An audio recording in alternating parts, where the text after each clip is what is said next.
ഇങ്ങനെയുള്ള പഴങ്ങൾ ആരെങ്കിലും കണ്ടെടുക്കണോ? ഈ പഴത്തിനാണ് മുട്ടപ്പഴം എന്ന് പറയുന്നത്. ഭയങ്കര ടേസ്റ്റിയായ പഴമാണ്.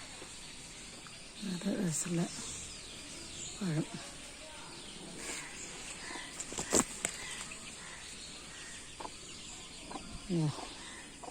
ഒന്ന് പറിച്ചെടുത്തതാണ്.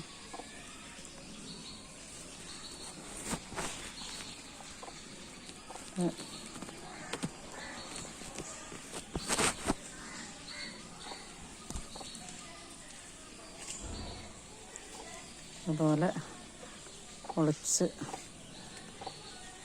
തൊലി പൊളിച്ച് ഇതുള്ളത്തെ കാമ്പ് തന്നു. അതുപോലെയാണിത്. മുട്ടൻ്റെ കുഞ്ചി പോലെ. അതാണ് അതിൻ്റെ മുട്ടപ്പഴം എന്ന് പറയുന്നത്. അതാണ് മുട്ടപ്പഴം. ഈ ടേസ്റ്റ് പഴമാണ്.